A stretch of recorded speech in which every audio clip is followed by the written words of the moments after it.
Hello students, welcome to SPM classes. आज की video में आप लोग प्रश्न 9.3 मैंने इसके पहले वीडियो में 5 क्वेश्चन लगवा रखा था। अब आप 5 क्वेश्चन के आगे पढ़ेंगे। तो चलिए अगर हम क्वेश्चन नंबर 6 पर चलें तो क्वेश्चन नंबर 6 में हमें दिया हुआ है, कह रहा आकृति 9.25 आकृति आपके सामने बनी हुई है। कह रहा चतुर्भुज ABCD के विकर्ण, हमको चतुर्भुज दिया हुआ है ABC और D।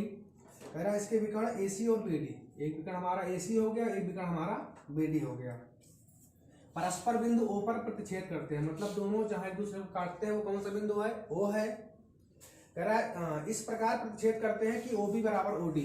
हमको दिया हुआ है ये वाला भाग इस वाले भाग के बराबर है और हमसे कह रहा दर्शाइए। तो चलिए सबसे पहले आप लिखेंगे दिया है।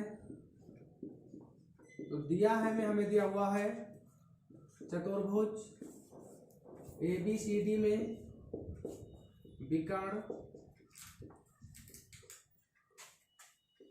AC व BD परस्पर बिंदु O पर प्रतिच्छेद करते हैं, जहां हमें दिया हुआ है OB किसके बराबर है? OD के। तो जहां OB बराबर OD तथा हमें ये भी दिया हुआ है AB बराबर CD, ये वाला भाग इस वाले भाग के बराबर है।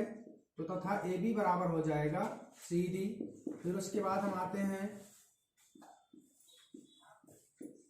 सिद्ध करना है। इसमें देखिए हमको 3 पार्ट दिए हुए हैं। हमारा जो पहला वाला पार्ट है वो है एरिया DOC बराबर, ये हमको दिखाना है एरिया AOB के। दूसरा वाला पार्ट हमारे पास है एरिया DCB बराबर एरिया ACB। और तीसरा पार्ट हमारे पास है DA समांतर CB या ABCD समांतर चतुर्भुज है। यहां से हम एक रचना करेंगे। रचना ये करेंगे, एक B से OA पर लंब, BM और D से OC पर लंब DM, ये आपको खींचना है। तो रचना में क्या लिखेंगे? रचना में लिखा जाएगा BM लंब OA तथा DN लंब OC खींचा। यहां तक का आपका पार्ट हो गया। अब चलिए हम चलते हैं उत्पत्ति की तरफ। तो उत्पत्ति में देखिए, अगर हम पहले पार्ट को ले लें तो पहले पार्ट में हमें दिखाना है एरिया DOC बराबर एरिया AOB। एरिया DOC मतलब ये पूरा त्रिभुज, एरिया OAB, एरिया AOB मतलब ये पूरा त्रिभुज। हमको दिखाना है इस त्रिभुज का क्षेत्रफल इस त्रिभुज के बराबर है। उसके लिए करते क्या है, देखिए हमने यहाँ से जब लंब खींच रखा है तो हमारे इस त्रिभुज में 2 पार्ट हो गए, इस त्रिभुज में 2 पार्ट हो गए। अगर हम चाहें तो दोनों पार्टों को सर्वांग सिद्ध करके उनको हम उनके क्षेत्रफल को हम बराबर दिखा सकते हैं, क्योंकि आपको ये बताया जा चुका है कि 2 सर्वांग सम त्रिभुजों के क्षेत्रफल आपस में बराबर होते हैं। अर्थात कहने का मतलब ये है कि हमारे पास यदि कहीं ऐसा कोई भी 2 त्रिभुज हो जिनके 3 भुजाएं बराबर हो जाए आपस में, या 2 भुजा 1 कोण बराबर हो जाए, या 2 भुजाएं 1 कोण बराबर, या 2 कोण 1 भुजा बराबर हो जाए, इन तीनों में से अगर कोई भी हमें एक भी संबंध प्राप्त होता है तो हम ये कहते हैं कि दोनों त्रिभुजों के क्षेत्रफल क्या है? बराबर। क्यों? क्योंकि वो दोनों सर्वांग सम हो जाते हैं। आपको ये ध्यान रखना है, 2 सर्वांग सम त्रिभुजों के क्षेत्रफल आपस में बराबर होते हैं। यहां से देखिए, अगर हम त्रिभुज OND या DON ले लें, त्रिभुज DON व त्रिभुज BOM में, यहां से आप देखिए हमको OD और OB दोनों बराबर दिया हुआ है। तो ये हो जाएगा OB बराबर OD। क्यों? ये हमें दिया है। उसके बाद देखिए अगर हमने लंब खींचा है तो ये कोण 90 अंश होना चाहिए और ये कोण 90 अंश होना चाहिए, या कोण OND बराबर कोण OMB। तो कोण ओ एन डी बराबर कोण ओ एम बी, ये क्या है, ये समकोण है या 90 अंश का है। उसके बाद आप देखिए दो तिर्यक रेखाओं के कटान बिंदु पर आमने सामने बने हुए कोण परस्पर बराबर होते हैं, उन्हें हम शीर्षाभिमुख कोण कहते हैं। तो ये वाला कोण इस वाले कोण के क्या हो जाएगा, बराबर हो जाएगा। अगर ये वाला कोण इस वाले कोण के बराबर होगा तो हम लिखेंगे कोण डी ओ एन बराबर कोण एम ओ बी या बी ओ एम। तो कोण डी ओ एन बराबर कोण बी ओ एम, ये क्या है, ये है शीर्षा भिमुख कोण। यहां से आप देखिए हमको दो कोण एक भुजालंब में हमको प्राप्त हो रहा है, तो हम लिखेंगे angle sorry side angle, side angle side angle, angle side angle से हमारे पास त्रिभुज डी ओ एम सर्वांगसम त्रिभुज बी ओ एम। अब आपको पता है कि यदि दो त्रिभुज सर्वांगसम हो जाए तो हम उनकी 6 भुजाओं और 6 कोण में बराबर का कोई भी संबंध लिख सकते हैं। तो अगर यहां से हम चाहें तो हम लिख सकते हैं डी एम, तो लिखेंगे तब डी एम किसके बराबर हो जाएगा, बी एम के। इसको आप समीकरण नंबर फर्स्ट मान लीजिए, ये छोड़िए फर्स्ट मत मानिए। देखिए अगर ये वाला त्रिभुज इस वाले त्रिभुज के सर्वांगसम है तो हम लिख सकते हैं कि एरिया त्रिभुज डी ओ एम ये बराबर हो जाएगा एरिया त्रिभुज बी ओ एम के। ये हमारे पास आ गया समीकरण नंबर फर्स्ट। ठीक, यहां तक का ठीक है। फिर उसके बाद चलिए आप आगे, आप इस वाले पार्ट को ले लीजिए और इस वाले पार्ट को ले लीजिए। ठीक, तो हम कौन सा पार्ट लेंगे इस बार, लिखेंगे पुनः त्रिभुज D C M, D C M व त्रिभुज B A M, B A M में। यहां से आप देखिए अगर ये भुजा लंब है तो ये कोण 90 डिग्री का होगा, 90 अंश का होगा। अगर ये भुजा लंब है तो ये कोण भी 90 अंश का होगा। तो हम ये कह सकते हैं कि कोण सी एन डी या कोण डी एन सी किसके बराबर होगा, कोण ए एम बी के। और क्यों होगा, समकोण है। तो लिखेंगे कोण D N C, D N C बराबर कोण ए एम बी, ये क्या है, ये समकोण है। फिर से आप देखिए हमने अभी डी एन और बी एम को बराबर दिखा रखा है, ये लिखा हुआ है। तो डी एन बराबर बी एम ये हमने ज्ञात किया है या सिद्ध कर चुके हैं, आप जो चाहे वो लिख सकते हैं। इसके बाद देखिए हमको ए बी और सी डी बराबर दिया हुआ है, तो हम लिखेंगे सी डी बराबर ए बी, ये हमें दिया है। यहां से देखिए आपको दो भुजा और एक कोण मिल रहा है, तो यहां हम लगाएंगे साइड एंगल साइड से त्रिभुज डी सी एन सर्वांगसम त्रिभुज बी ए एम। अब फिर से वही चीज, अगर ये दो त्रिभुज हमारे सर्वांगसम हैं तो सर्वांगसम त्रिभुजों के क्षेत्रफल आपस में बराबर होते हैं। तो लिखेंगे तब एरिया त्रिभुज डी सी एन बराबर एरिया त्रिभुज बी ए एम। इसको मान लीजिए आप समीकरण नंबर 2। अब आपको कुछ नहीं करना है, हम ये वाला पार्ट इसके सर्वांगसम के बराबर सर्वांगसम सिद्ध कर चुके हैं, तो इसका क्षेत्रफल इसके बराबर हो जाएगा। इस वाले पार्ट को हमने इसके सर्वांगसम सिद्ध कर रखा है, तो इसका क्षेत्रफल इसके बराबर हो जाएगा। अब अगर आप इसको जोड़ देंगे तो हमें ये पूरा भाग मिल जाएगा, और अगर इसको जोड़ देंगे तो ये पूरा भाग मिल जाएगा। कहने का मतलब ये है कि हमें समीकरण 1 और 2 को क्या करना है, जोड़ देना है। तो लिखेंगे समीकरण 1 + 2 से, समीकरण 1 + 2 से समीकरण 1 हमारा है एरिया त्रिभुज डी ओ एन और प्लस यहां से जुड़ेगा एरिया त्रिभुज डी सी एन, ये बराबर हो जाएगा एरिया त्रिभुज बी ओ एम और प्लस एरिया त्रिभुज बी ए एम। तो आप ध्यान दीजिए डी ओ एन और D C N, D O N D C N, ये वाला भाग मिलके बनाएगा डी ओ सी। तो ये हो जाएगा एरिया त्रिभुज डी ओ सी और बराबर ये हो जाएगा B O M plus B A M. तो बी ओ एम मतलब इतना भाग और बी ए एम मतलब इतना भाग, तो ये पूरा बनेगा बी ओ ए। तो बराबर हो जाएगा एरिया बी ओ ए। हमको पहले वाले में यही दिखाना था, ये देखिए ए ओ बी लिखा हुआ है, हमारा क्या है बी ओ ए। आप चाहें तो बी ओ ए के स्थान पर ए ओ बी भी लिख सकते हैं, एक ही चीज है, बात उसी त्रिभुज की हो रही है। ये हमारा पहला वाला पार्ट यहाँ से सिद्ध होता है। अब हम चलते हैं दूसरे पार्ट की तरफ, जिसमें हमें प्रूफ करना है एरिया डी सी बी बराबर एरिया ए सी बी। चलिए देखिए, अगर हम दूसरे वाले पार्ट के लिए आए तो हमने जो पहले पार्ट में सिद्ध किया, सबसे पहले उसको लिखते हैं। हमारे पास आया था एरिया त्रिभुज डी ओ सी बराबर एरिया त्रिभुज ए ओ बी।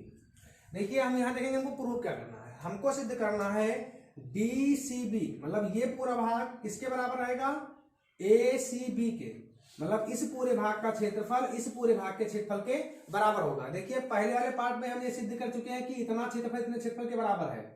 अगर हम इतने क्षेत्रफल में ये वाला भाग जोड़ दो तो हमको ये पूरा भाग मिल जाएगा, और इतने क्षेत्रफल में भी अगर हम ये वाला भाग जोड़ तो हमको पूरा ये वाला भाग मिल जाएगा। कहने का मतलब ये हुआ कि हमको कुछ नहीं करना है, बस इसे हम समीकरण नंबर क्या मान लेंगे, 3 मान लेंगे, और लिखेंगे समीकरण 3 में एरिया त्रिभुज सी ओ बी,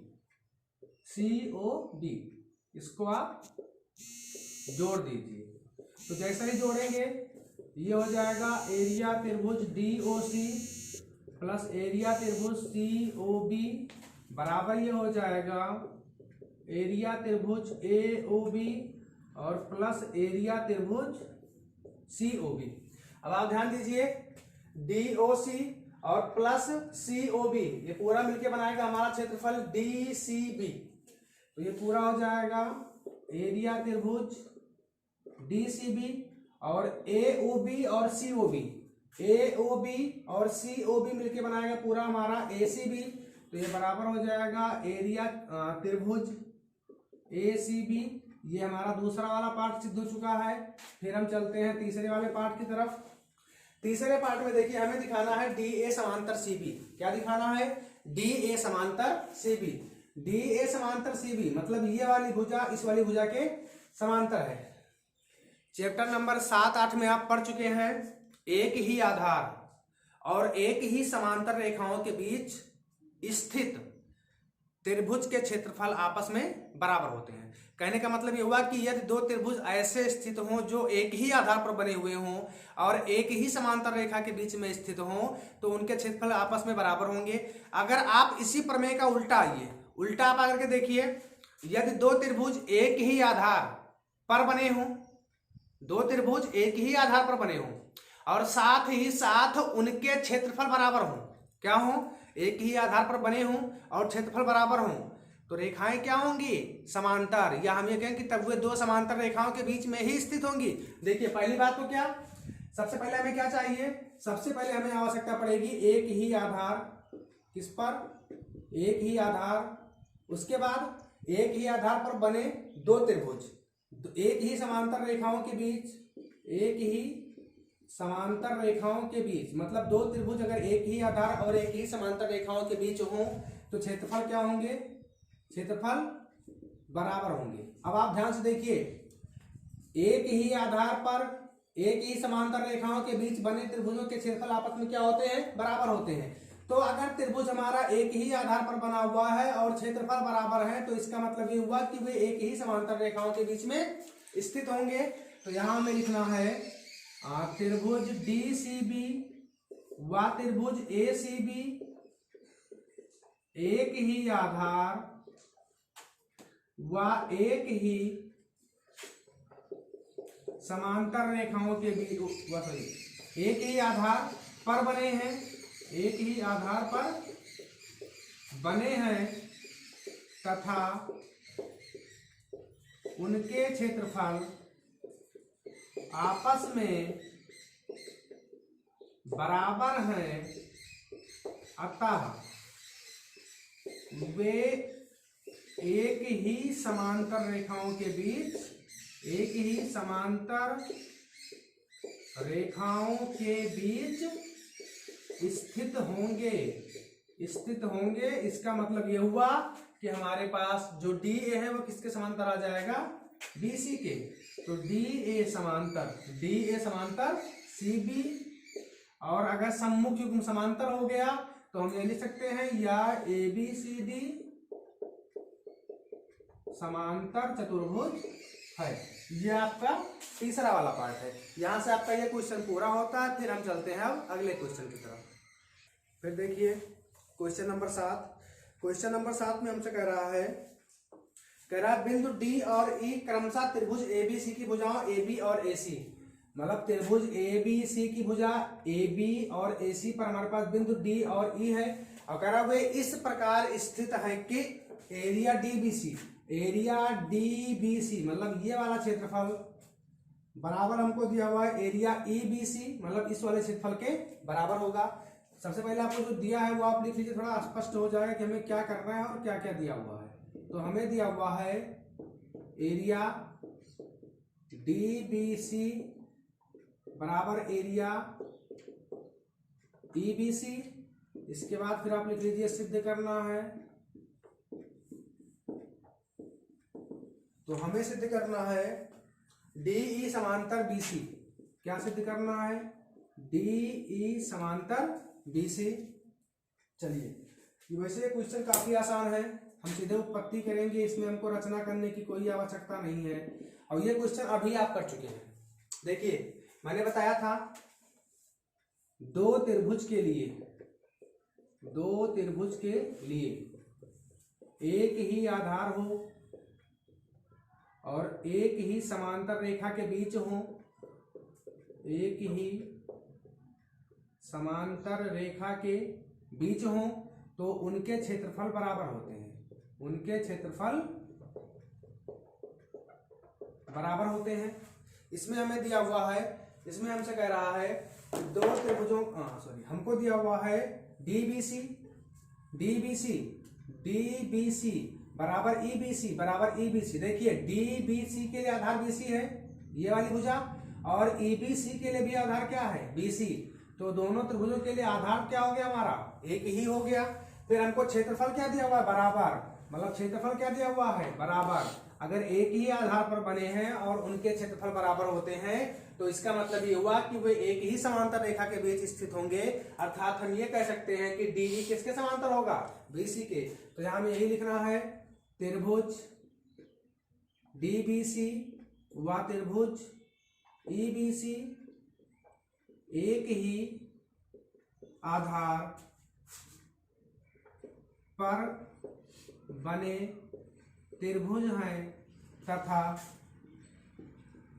इनके क्षेत्रफल बराबर हैं। अतः अगर क्षेत्रफल बराबर तो हम सीधे दर्शा सकते हैं DE समांतर BC, और हमें इस क्वेश्चन में यही प्रूव करना है। फिर हम इसके बाद चलते हैं अगले क्वेश्चन की तरफ। तब तक के लिए आप इस वीडियो का स्क्रीनशॉट ले लीजिए, हम इसको मिटाने जा रहे हैं। तो चलिए यहाँ से हमने क्वेश्चन नंबर 9 नोट किया है। क्वेश्चन नंबर 8 हमने छोड़ दिया है, वो आपको स्वयं से हल करना है। ये आपकी जिम्मेदारी है। कुछ एक आध क्वेश्चन आप भी किया कीजिए ताकि आप भी लाइन में बने रहिए। क्वेश्चन नंबर 9 में देखिए हमें दिया हुआ है समांतर चतुर्भुज ABCD की एक भुजा। हमको दिया हुआ है ABCD, ये क्या है? समांतर चतुर्भुज। तो हम साथ साथ लिखते चलेंगे। हमको दिया है ABCD, ये समांतर चतुर्भुज है। कह रहा इसकी एक भुजा AB को एक बिंदु P तक बढ़ाया गया है। A से होकर CP के समांतर एक रेखा खींची गई है।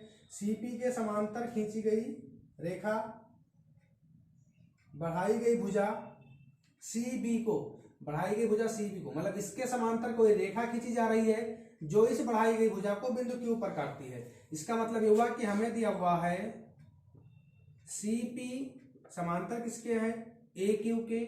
चलिए ये हो गया। फिर कह रहा है फिर समांतर चतुर्भुज PBQR को पूरा करता है, मतलब PBQR,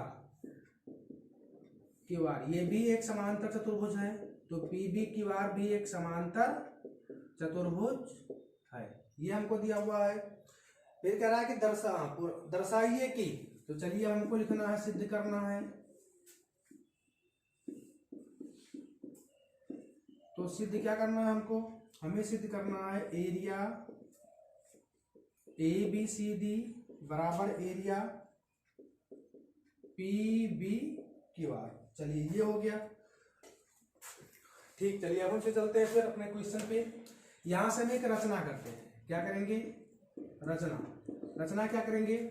हम ABCD में एक विकर्ण AC खींचते हैं और PBQR में एक विकर्ण QP खींचते हैं। तो लिखेंगे विकर्ण AC व QP खींचा। फिर इसके बाद हम चलते हैं उत्पत्ति की तरफ। उत्पत्ति में देखिए, आप यहां से देखिए हमारे पास जो त्रिभुज AQC है, कौन सा? AQC और AQP, AQC और AQP के लिए आधार क्या हो जाएगा? AQ हो जाएगा। और ये दोनों AQ समांतर CP के बीच में स्थित हैं। इसका मतलब क्या हुआ कि इन दोनों त्रिभुजों के क्षेत्रफल आपस में बराबर होंगे। तो लिखेंगे त्रिभुज AQC व त्रिभुज AQP एक ही आधार AQ व समांतर रेखाओं AQ समांतर CP के बीच स्थित हैं। अतः अगर ये एक ही आधार और एक ही समांतर रेखा के बीच में स्थित हैं, इसका मतलब ये हुआ कि एरिया त्रिभुज AQC ये बराबर होगा एरिया त्रिभुज AQP के, और इसको आप समीकरण नंबर फर्स्ट मान लीजिए। फिर इसके बाद क्या करना है आपको? देखिए हमको आवश्यकता है ABCD की, मतलब हमें सिर्फ इतने की आवश्यकता है, हमें इतने की पूरी कोई आवश्यकता नहीं है। तो आप दोनों पक्षों में से एरिया ABQ घटा दीजिए। तो लिखेंगे यहां पर दोनों पक्षों में एरिया त्रिभुज ABQ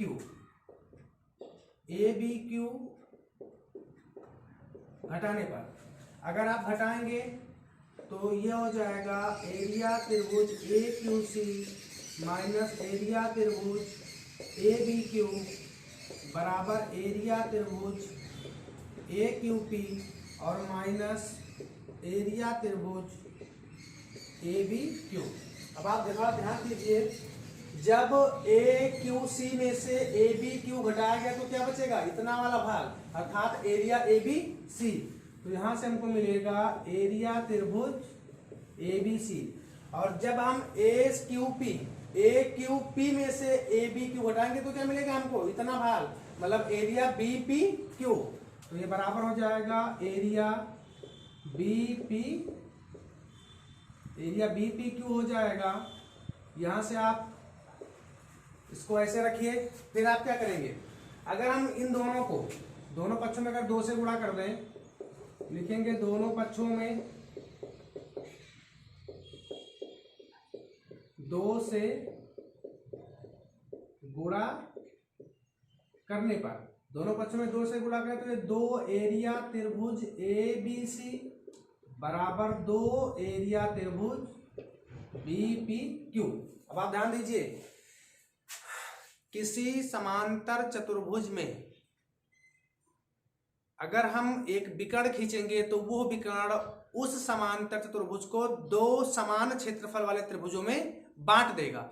मतलब ये हुआ कि अगर हमारे पास ये पूरा ABCD एक समांतर चतुर्भुज है, अगर हमने AC खींचा तो ये वाला क्षेत्रफल इस वाले क्षेत्रफल के क्या हो जाएगा? बराबर हो जाएगा। या हम ये कहें कि ये वाला क्षेत्रफल इस पूरे क्षेत्रफल का आधा होगा, मतलब ये इस ACB पूरा ABCD का क्या होगा? आधा होगा। अब आप देखिए हमने लिखा क्या है? 2 एरिया ABC। 2 एरिया ABC का मतलब क्या हुआ कि area ABC plus area ABC, और एरिया ABC किसके बराबर है? एरिया ACD के। तो अगर हमने 2 एरिया ABC लिखा, इसका मतलब क्या हुआ कि हम पूरा ABCD की बात कर रहे हैं। तो यहाँ हमारे पास क्या आ जाएगा? एरिया चतुर्भुज ABCD। ठीक, वैसे ये भी हमारा समांतर चतुर्भुज है, हमने इसको दुगुना किया है। इसको दुगुना करने का मतलब हमारे पास आ गया एरिया BPQR। तो हो जाएगा एरिया BPQR तो एरिया चतुर्भुज BPQR ये कैसा है, समांतर है। इन दोनों के क्षेत्रफल क्या हो जाएंगे, बराबर हो जाएंगे। इस क्वेश्चन में हमको यही सिद्ध करना था जो आपके पास आ चुका है। चलिए क्वेश्चन नंबर 10 में, इसमें हमें दिया हुआ है ABCD एक समलंब है जिसमें AB समांतर CD। तो यहां सबसे पहले हम लिखेंगे, दिया है हमें क्या दिया हुआ है, ABCD समलंब है, समलंब है। और उसमें हमको दिया हुआ है कि AB किसके समांतर है, ABCD के समांतर है। ये हो गया। फिर कह रहा है के विकर्ण AC व BD बिंदु O पर प्रतिच्छेद करते हैं। तो लिखेंगे तथा विकर्ण AC व BD बिंदु O पर प्रतिच्छेद करते हैं। उसके बाद फिर हमको दिया हुआ है, कह रहा दर्शाइए। तो ये हमारा आ जाएगा, सिद्ध करना है हमें। तो हमको सिद्ध करना है एरिया AOD। तो एरिया त्रिभुज AOD बराबर एरिया त्रिभुज BOC। चलिए अब हम चलते हैं उत्पत्ति की तरफ। अगर उत्पत्ति में आए, आप देखिए ACD इस त्रिभुज के लिए आधार CD हो गया और BCD इसके लिए आधार क्या हो गया, CD हो गया। मतलब एरिया ACD और एरिया BCD एक ही आधार पर बने हुए हैं। उसके बाद हमको ये दिया हुआ है कि AB किसके समांतर है, CD के। मतलब ये हुआ कि एरिया ACD और एरिया BCD एक ही आधार CD और एक ही समांतर रेखा, कौन सी, AB समांतर CD, इन दोनों के बीच में स्थित है। इन दोनों के बीच में स्थित होने का मतलब ये हुआ कि एरिया ACD का क्षेत्रफल एरिया BCD के क्षेत्रफल के बराबर होगा। तो लिखेंगे त्रिभुज ACD व त्रिभुज BCD एक ही आधार CD व एक ही समांतर रेखा AB समांतर CD के बीच स्थित हैं। अतः अगर ये दोनों एक ही समांतर रेखा के बीच स्थित हैं और एक ही आधार पर स्थित, तो आपको पता है कि उनके क्षेत्रफल आपस में बराबर होते हैं। तो एरिया ACD, एरिया त्रिभुज ACD बराबर एरिया त्रिभुज BCD। ये आपके पास आ गया समीकरण नंबर फर्स्ट। देखिए हमको दिखाना क्या है, हमको दिखाना है AOD और BOC बराबर। हमारे पास क्या है, ये पूरा इस पूरे के बराबर। अगर हम इस पूरे वाले भाग में से ये वाला माइनस करते हैं तो क्या बचेगा, इतना भाग बचेगा। इस पूरे वाले में से ये वाला घटाए तो क्या बचेगा, इतना बचेगा। हमारा काम आराम से हो गया। तो हमें कुछ नहीं करना है, दोनों पक्षों में एरिया OCD घटाने पर, दोनों पक्षों में एरिया OCD घटाने पर, तो दोनों पक्षों में एरिया त्रिभुज OCD घटाने पर, घटाइए एरिया त्रिभुज ACD माइनस एरिया त्रिभुज OCD बराबर एरिया BCD और माइनस एरिया त्रिभुज OCD। अब आप ध्यान दीजिए, अगर हम ACD में से OCD घटाएं तो क्या बचेगा, AOD बचेगा। तो यहां से हमको मिलेगा एरिया त्रिभुज AOD बराबर, अगर हम BCD में से ये वाला पार्ट घटाएं तो क्या मिलेगा हमको, BOC मिलेगा। तो ये हो जाएगा एरिया त्रिभुज BOC। और यही हमें प्रूव करना था। यहाँ से आपका आज का ये वीडियो समाप्त किया जाता है। इसके बाद के जो भी क्वेश्चन बचे हुए हैं वो आपको स्वयं से हल करने हैं।